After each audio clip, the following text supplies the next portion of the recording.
So we have a wide variety of views to tackle a very important issue, which is we've called the right not to be framed. And as I've mentioned in the announcement, we use framing in the sense of making a criminal charge against an innocent person without probable cause, based on fabricated or false evidence, or manipulating the evidence against an innocent person to secure a guilty verdict. That's what we mean by framing. This is there was a question about how do we know that this is an extensive problem. We know anecdotally that this is a very extensive problem.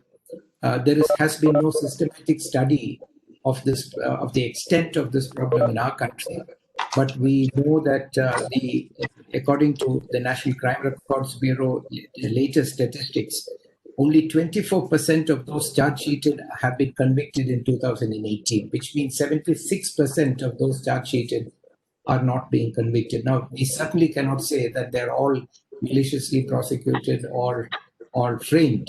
Definitely not.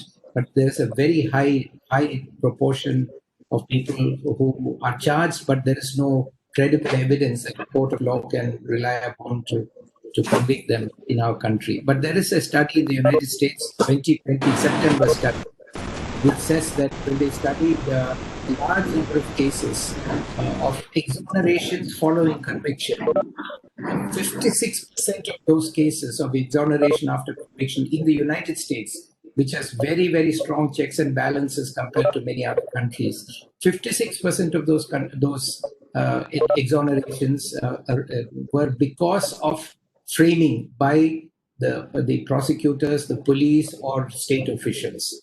So we do know, analogously, in another country, that there's a very, very high prevalence, even in the United States, of framing as a problem.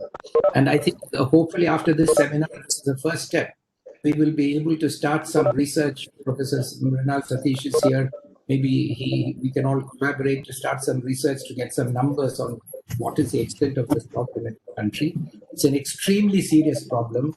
It can destroy lives of innocent people. And so we have to find, and it violates, it's a constitutional tort, it violates constitutional rights. It's a crime against, under many provisions of the Indian Penal Code, as we will shortly see.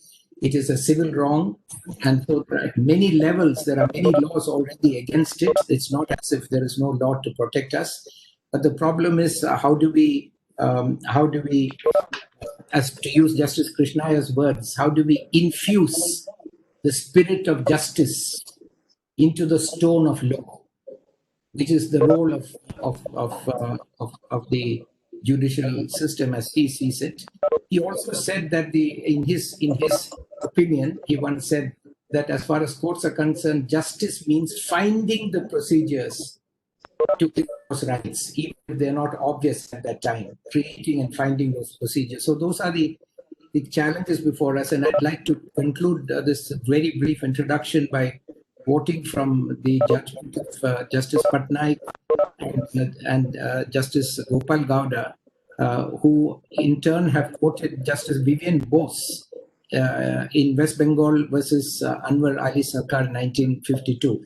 I'm quoting from Justice Gowda and Justice Patnaik's Akshardham judgment. They have used in the judgment Justice Vivian Bose, I think, an appropriate starting point for us as we take on the challenge of protecting the constitutional rights of our people. What Justice Vivian Bose said is, constitutional words are not just dull, lifeless words, static and hidebound, as in some mummified manuscript. They are living flames intended to give life to a great nation and order its being.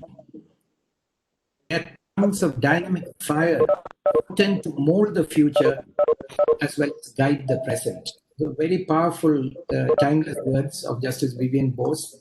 And with those words, we turn to our challenge of giving life to the and meaning to the constitutional rights of our people that are being violated through framing by the state.